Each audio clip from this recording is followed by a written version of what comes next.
Marriage is a beautiful lie you tell yourself every morning while brushing your teeth. I, Wesley Grant, had been telling myself that lie for 11 years. Standing in our master bathroom in our $1.4 million River Oaks townhouse, looking at a man in the mirror who had convinced himself that a quiet wife meant a content wife. That distance meant maturity. That a woman who stopped asking how your day went had simply evolved past small talk. God, I was stupid. Welcome back to Dad's True Revenge. Grab your snacks, get comfortable, and remember, the people in these stories had every chance to behave themselves. They just chose wrong. Drop a comment and be sure to subscribe. You're going to love it here. But today started like every other day.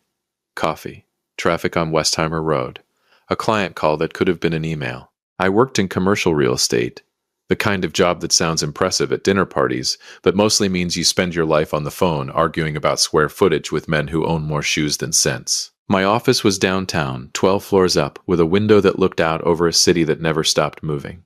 Houston doesn't pause, it just swallows you and keeps going. I didn't plan to visit Mariah's office that morning. That's the part that still gets me. My wife, Dr. Mariah Grant, ran one of the most well-regarded behavioral therapy practices in the Houston Medical Center District, the Renewed Mind Wellness Group. Sleek waiting rooms, soft lighting, a receptionist named Nobody I Cared About who always smiled like she was hiding something. Mariah was brilliant, the kind of brilliant that made you feel lucky to be near it, and slightly stupid by comparison.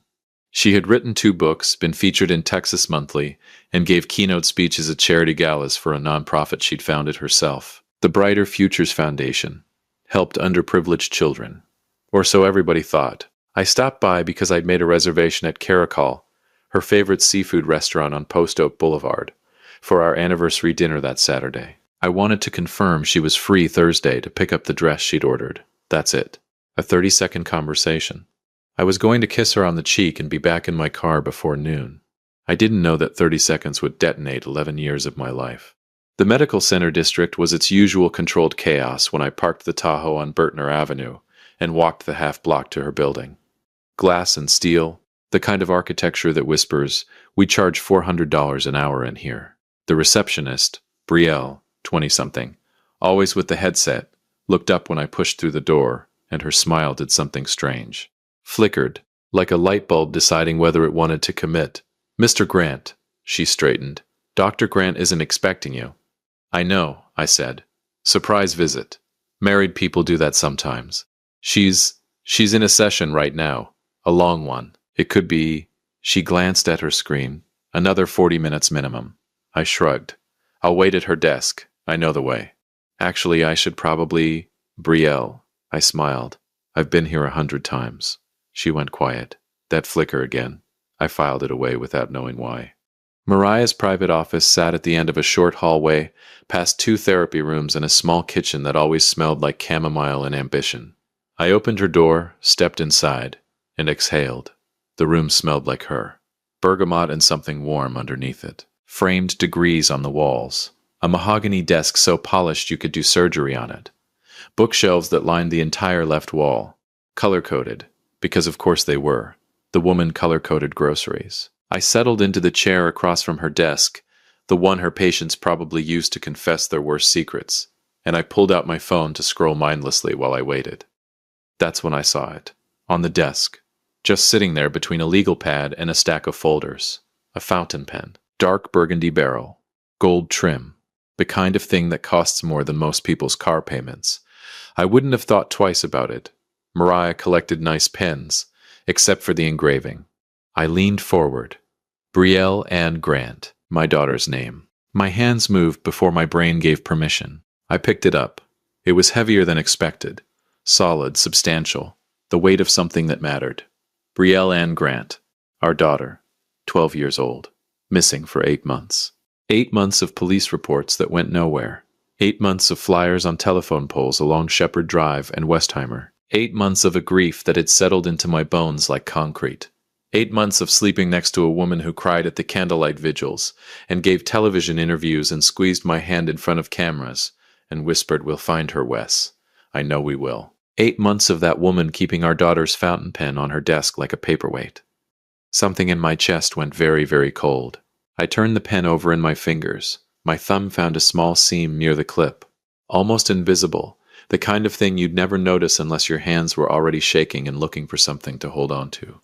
I pressed it, a soft click, and the bookshelf moved.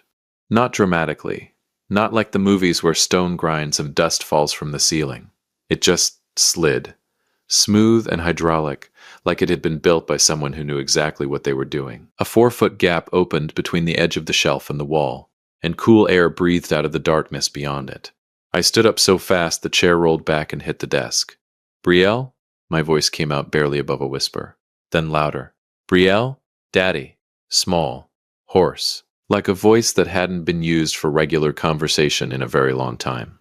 She was sitting on a twin bed against the far wall of a room no bigger than a walk-in closet. White walls, LED strip lighting on a dim setting, a small bookshelf with textbooks, a desk with a laptop, and my daughter, my 12-year-old daughter who I had not seen in 8 months, thin in a way that made my throat close, wearing clothes I didn't recognize, looking at me with eyes that had learned to be careful. This is the part where a good father rushes in and scoops her up, and I did. But this is also the part where something else was born in me, something I didn't have a name for yet, something that wasn't grief or relief. Something else. I crossed the room in 2 steps and pulled her into my chest, and she went rigid for a half-second. Rigid, like a child who'd forgotten what safe felt like, before she crumbled into me and started to shake. "I've got you, baby. I've got you." She said you didn't want me anymore. Her voice was muffled against my shirt. She said I was too much, that you both agreed. My jaw tightened. That's a lie. My voice was so controlled it scared me. "That is the biggest lie anyone has ever told you." "I know," she whispered. "I think I always knew." But she kept saying it and... Shh. I pulled back and looked at her face, memorized it. Every new hollow, every new shadow. "How long have you been in here?" "Since September, I think." At first she let me out at night. Then she stopped. "September. It was now May. Does anyone else know you're here?" She shook her head, then hesitated. "Preston brings my food sometimes." Preston, my wife's younger brother, whom I had sat across from at Thanksgiving, who had hugged me at a candlelight vigil and said, "Brother, we're gonna find her," who had looked me in my eyes. I felt the cold thing in my chest spread outward like a stain. Okay. I kept my voice even, steady, the voice I used in negotiations when I was about to take everything off the table. "Here's what we're going to do. You're going to come with me right now, and you're not going to say a word to anyone until I tell you it's safe. Can you do that?" Brielle nodded. Good girl. She always was. I walked her out through the office, past the bookshelf that I pulled back into place behind us, let Mariah come back and find everything exactly as she left it, and down the hallway. Brielle kept her head down. When we passed the reception desk, Brielle looked up at the receptionist who had tried to stall me at the door. "Hi, Brielle," the receptionist said, carefully. "The way you speak to a situation you've decided not to see." She knew. I looked at her long enough to make sure she understood that I understood. Her face went the color of copy paper. "Have a good afternoon," I said pleasantly. I put my daughter in the passenger seat of my Tahoe on Bertner Avenue at 12:19 p.m. on a Tuesday in May, and I drove north on Main Street toward our townhouse in River Oaks, without calling the police, without calling anyone. I needed to think. I didn't know yet that Brielle wasn't the only child. I didn't know yet about the girl being flown in from overseas. I didn't know yet exactly how wide my wife's operation ran, or how many people she had convinced to look the other way. But I was about to find out. And when I did, I wasn't going to make a single move that I hadn't already planned 3 steps ahead. Mariah had spent 11 years studying how broken people think. It was time she met one. Most men, when their world collapses, reach for a bottle. I reached for a legal pad and a black marker. Revenge without a blueprint is just anger with bad aim. Brielle was upstairs. Showered, fed, 3 scrambled eggs and toast, because it was the first thing I could make without my hands shaking too badly, and asleep in her old bedroom for the first time in 8 months. I stood in the doorway for a full minute just watching her chest rise and fall, making sure. The way you check on a newborn because you don't yet trust the universe to keep them breathing without a witness. Then I went downstairs, sat at the kitchen island, and started making a list of everything I knew about my wife, which as it turned out was embarrassingly little. I knew she took her coffee black. I knew she hated the sound of televisions in restaurants. I knew she could walk into a room full of strangers and within 20 minutes have every single one of them convinced she was the most empathetic person they'd ever met. That last part, the part I used to think was a gift, I now understood was a skill. Practiced. Deliberate. The difference between a warm fireplace and a controlled burn. I wrote her name at the top of the page. Maria Grant. Then I drew a line underneath it and started mapping everything she'd built. The Brighter Futures Foundation had been Mariah's idea 3 years into our marriage. I thought it was beautiful, this woman I loved, pouring herself into underprivileged children, creating pathways, building futures.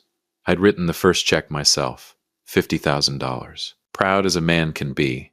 I'd told people at dinner parties, my wife, she runs this incredible foundation. I'd warned her accomplishments like a bâtonnière, and never once thought to ask who was actually managing the money. $50,000. I put that on the list too. Under a column I labeled what I funded. My phone buzzed. Mariah. Running behind. Session went long. Won't be home until 7.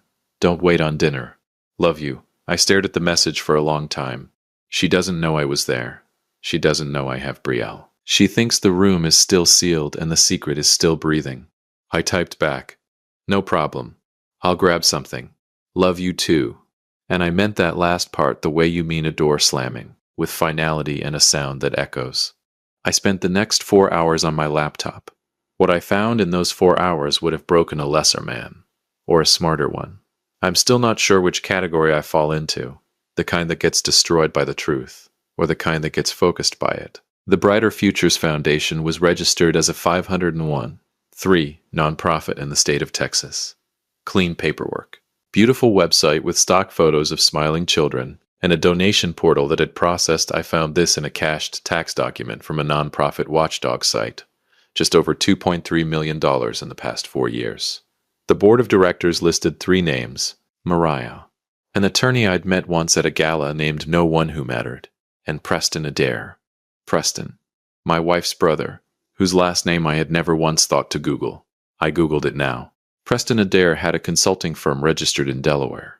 The firm had no website, no employees listed, and a registered address that when I mapped it was a UPS store on the outskirts of Wilmington. He was also listed as a co-signatory on a bank account attached to a subsidiary of the foundation, a program called Pathways International. I leaned back in my chair. How many children, Mariah? I didn't have that answer yet. But I knew one thing.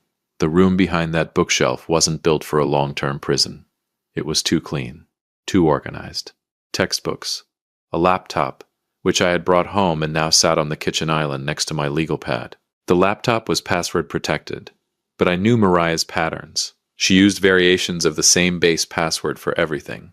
I'd watched her log into her personal email enough times to have it memorized without meaning to. I tried the first variation. Nothing. Second. Nothing. Third, I added Brielle's birth year to the end. The laptop opened. Of course it did. She kept our daughter's name on a pen like a trophy and used her birthday as a password. The arrogance of a woman who never expected to be caught. The files on that laptop rewrote everything I thought I knew. Mariah had a folder labeled, I kid you not, Futures, that contained intake documents. Children. 8 of them over 4 years, from 3 different countries, Philippines, Guatemala, Ukraine. Each file had a photograph, a name, an age, a psychological assessment, written in Mariah's precise clinical language, and a column she called Integration Timeline. Integration. Like these were software updates, like these were patches for lives she'd decided needed replacing. My stomach turned, then steadied. Steady, Wes. Each child had been brought into the country through what appeared to be legitimate humanitarian visa channels, the kind that required a licensed clinician to sign off on psychological necessity. Mariah was a licensed clinician. She had signed every single document herself. The children were placed with host families, a term she used in the files, families who believed they were participating in a cultural exchange program run by the foundation. But the last file stopped me cold. It was newer than the others, created 4 months ago. The photograph showed a girl who looked in bone structure and coloring, startlingly similar to my daughter, 12 years old. From Manila, her name on the intake form was Lena Reyes. Beneath the photograph, in Mariah's handwriting, because she'd printed this one and scanned it, the only one she'd done that way, which told me it was special, were 4 words. Candidate for primary placement. Primary placement. I sat with that for a long time. My wife had not just hidden our daughter. She had been auditioning a replacement. A child who looked enough like Brielle to eventually be presented to the world, to our friends, to our family, to the Houston social circles that Mariah curated like a museum exhibit, as a rescued child she had brought home. Given a new name, a new story, while our actual daughter was quietly erased, renamed, redistributed into the system as someone else's charity case. She was going to replace our child, and I had been sitting at dinner parties bragging about her foundation. I closed the laptop very carefully, stood up, walked to the kitchen sink, turned on the cold water and put both hands under it, and just breathed. Don't move too fast. Don't call the police yet. If you call the police right now, Preston runs. The host families scatter. The kids disappear back into the system, and nobody answers for any of it. Mariah hires the best attorney in Texas and walks in 3 years on procedural grounds. No, this has to be surgical. I dried my hands, went back to the island, opened the legal pad to a clean page and wrote 2 words at the top. Grant Holloway, my oldest friend, 12 years at the FBI's Houston field office, currently running financial crimes investigations out of the downtown Federal building on Rusk Street. The man who had stood next to me at my wedding, who had slow danced with Mariah's college roommate and called me the next morning, mortified, because he'd stepped on her feet twice. Who had sat with me in this very kitchen 3 months after Brielle disappeared, and told me, quietly, professionally, with the weight of a man who knew too much about how these cases ended, that the statistics after 90 days were not in our favor. He didn't know his statistics were being managed. I wasn't going to call Grant yet. I needed more. I needed everything documented and airtight before I handed it to anyone with a badge. Because the moment I did, the story became theirs to tell. And I had something more important than justice in mind. I wanted Mariah's name to mean something specific in this city. I wanted every person who had ever applauded at her galas to feel the retroactive embarrassment of it in their bones. I wanted the story to be so complete, so thoroughly documented, that no attorney, no spin doctor, no tearful press conference could sand a single edge off it. Justice would come, but reputation death comes first. I heard small footsteps on the stairs at 4:30 p.m. Brielle appeared in the kitchen doorway, hair loose, wearing the oversized University of Houston sweatshirt she'd apparently still had hanging in her closet. She looked at the legal pad, at the laptop, at the expression on my face that I hadn't quite managed to neutralize before she walked in. "You're planning something," she said. "I'm just working." "Dad," she tilted her head. She had her mother's eyes, which was currently a complicated thing to reckon with. "I know your work face. That's not it." I patted the bar stool next to me. She climbed up, tucked her feet under herself the way she always had since she was 4 years old, and looked at the legal pad without touching it. "She was going to bring someone else home," Brielle said, quietly, like it wasn't a question. I looked at her. "What do you know about that?" I heard her on the phone, through the wall. She paused. She was talking to Uncle Preston. She said the transition needed to happen before the fall gala, that it had to be clean. Brielle's voice didn't crack, which was somehow worse than if it had. She said my name, and then she said former. Former, my own daughter, referred to as a past tense. "How long have you known?" I asked. "Maybe 2 months. She shrugged. Small, tired. I stopped crying about it after the first week. It didn't seem useful. 12 years old, I had raised apparently a person significantly tougher than me. "She's not going to get away with it," I said. "I know." Brielle looked at me steadily. "But Dad, don't just arrest her." I raised an eyebrow. "Make it mean something," she said. I looked at my daughter, thin, careful-eyed, 8 months hardened, and I felt something shift in my chest. Not the cold surgical thing, something older. Pride. "That," I said, picking up the black marker, "is exactly the plan." At 6:58 p.m., 2 minutes before Mariah's key hit the front door lock, I was sitting on the couch with a glass of water and the television on, looking for all the world like a man who'd had a perfectly ordinary Tuesday. Brielle was back upstairs, asleep, or pretending. We'd agreed she was a ghost until I said otherwise. I heard the door open, heels on hardwood, the specific sound of my wife moving through a house she believed was still hers. "Hey," I smiled. "How was the long session?" "Exhausting." She rolled her neck, walked to the kitchen, opened the fridge. Completely normal, completely comfortable. A woman with no idea her empire had a crack in the foundation. Did you eat? I had something. Good. She pulled out a sparkling water, leaned against the counter, looked at me with those eyes that had once made me feel like the most seen man in the world. You okay? You look a little. Sipped her water, glanced toward the hallway, just briefly, just a flicker, in the direction of the guest room where the hidden door was not, because that door was 20 minutes away on Bertner Avenue, and whatever she was checking on, it wasn't here. She had no idea. I watched her walk upstairs to change, and I thought about 8 children in 3 countries, and a girl named Lena Reyes, with a photograph in a scanned file and a column called Integration Timeline.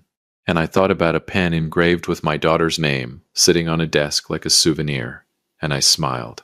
Not yet, Mariah, but I promise you, soon. Some men forgive, some men forget. I am not some men. 30 days, that's how long I spent being the perfect husband, kissing Mariah's cheek every morning, asking about her sessions, sitting across from her at dinner in our River Oaks dining room, cutting my steak, nodding at her words, while underneath the table my left hand rested on a phone loaded with enough documented evidence to dismantle everything she'd spent a decade constructing. 30 days of the best acting of my life. Brielle stayed at my brother-in-law's place in Katy, someone Mariah had no connection to, under strict instructions to exist nowhere near social media. I told Mariah that I needed space to process the grief of the anniversary of Brielle's disappearance. She held my hand. She cried real tears. "We're going to be okay, Wes," she whispered one night. "Yeah," I said, squeezing back. "We really are." Grant Holloway met me at 7 a.m. on a Wednesday at Common Bond Cafe on Westheimer. Neutral territory. Corner table. The kind of place where 2 men having coffee don't register as anything significant. I slid a flash drive across the table before he'd even opened his menu. He looked at it, then at me. "Wesley, before you say anything," I said, "just look at it." He plugged it into his personal laptop right there. I watched his face change. Grant Holloway was 20 years in federal law enforcement. The man had a resting expression carved from Houston concrete. But somewhere around minute 4, scrolling through Mariah's Futures folder, something moved behind his eyes. He closed the laptop slowly. "How long have you had this?" 30 days. "Wesley, you should have called me immediately." "If I'd called you immediately," I said, sipping my coffee, "Preston would have gotten a heads up. The host families would have scattered, and Mariah would have been in a Chanel blazer on the Channel 13 Evening News, talking about how her jealous husband fabricated everything." I set down my cup. I needed it airtight. It's airtight. 3 countries. I know. And the girl from Manila, Lena Reyes. She landed at Bush Intercontinental 6 days ago. She's currently with a host family in Sugarland. That was new information. I kept my face level. Then we're right on time. He picked up the flash drive, turned it over in his fingers. "I'm going to need 48 hours to get warrants." "You have them," I said. "But Grant, I need one thing from you." He waited. "The press release goes out before the arrest. Not after. Before. I want every journalist in Houston to have her name in their mouth before she sees a single badge." Grant studied me with the look of a man negotiating with someone who has already decided. "That's not standard procedure." "No," I agreed. "But neither is what she did." He pocketed the flash drive, stood up, threw 2 20s on the table. 48 hours, he said, and walked out into the Houston morning. I spent those 48 hours finishing what I'd started. Mariah's social world was a carefully curated architecture. The gala committees, the hospital board positions, the Texas Monthly Profile, the speaking circuit. I had mapped every single pillar, and I had spent 30 days quietly anonymously contacting the right journalists. A features reporter at the Houston Chronicle, an investigative producer at KHOU 11, a nonprofit watchdog blogger with 40,000 followers and a reputation for being extremely thorough. I didn't give them the story. I gave them the questions, specific surgical questions about the Brighter Futures Foundation that no innocent organization could answer cleanly. I let them dig. I let them find their own threads. By the time the warrants were signed, 4 separate journalists had already started pulling. Thursday morning, 6 a.m., I made Mariah her coffee. Black. Set it on the counter beside her. Watched her check her phone with the unhurried ease of a woman whose Thursday had no surprises scheduled. Her phone buzzed, then again, then 4 times in rapid succession. She frowned at the screen. I already knew what she was reading. The Houston Chronicle had posted at 5:47 a.m. Questions surround River Oaks Therapists nonprofit. Children, visas, and missing money. KHOU had a crawler running on their morning broadcast. The Watchdog blogger had published at midnight, and it had already been shared 1,100 times. Wes, her voice was strange, compressed. I was buttering toast. There's something online about the foundation. It's someone saying, she looked up at me. And for the first time in 11 years, I watched my wife look at me and not see what she expected. Something in my stillness registered wrong to her. Wesley. I put down the butter knife. Preston's been arrested, I said quietly. About 4 minutes ago. Grant Holloway sends his regards. The coffee cup slipped in her hand. She caught it. The doorbell rang. 3 federal agents and 2 Houston PD officers. I had unlocked the front door before I came downstairs. I did not watch them handcuff her. I walked to the back porch and stood in the thin Houston morning light and listened to the sounds of her world ending. The voices, the radio chatter, the specific silence of a woman who was too smart to say anything without an attorney. Lena Reyes was recovered from the Sugarland host family that same morning. All 8 children were located within 72 hours. Every single one. The story was everywhere within 6 hours. By evening, the Brighter Futures Foundation was the most searched term in Houston. By the following Monday, it had gone national. Every gala photograph Mariah had ever taken was being republished, with a different caption than the one she'd intended. She had wanted her name on buildings. She got it on federal indictments instead. I visited her once, 3 weeks after the arrest, at the Harris County Detention Center on Baker Street. She was already thinner, already smaller. The particular deflation of a person whose power was entirely borrowed from other people's belief in them. She sat across the glass and looked at me with eyes that had cycled through every emotion and landed finally on something cold and calculating. Even now, even here, you planned all of it, she said. Not a question. Every step. How long? Since the Tuesday I found that pen on your desk. I reached into my jacket pocket and set something against the glass. Her fountain pen. The dark burgundy one. The one engraved Brielle N. Grant. Except it wasn't engraved with Brielle's name anymore. I had it re-engraved. Wesley Grant. She stared at it. That belongs to me, I said. I paid for it. I paid for everything, actually. I stood up, straightened my jacket. 11 years, Mariah. The house. The practice. The foundation's first $50,000. I picked the pen back up, slid it into my pocket. Consider this a repossession. I walked to the door. Wesley.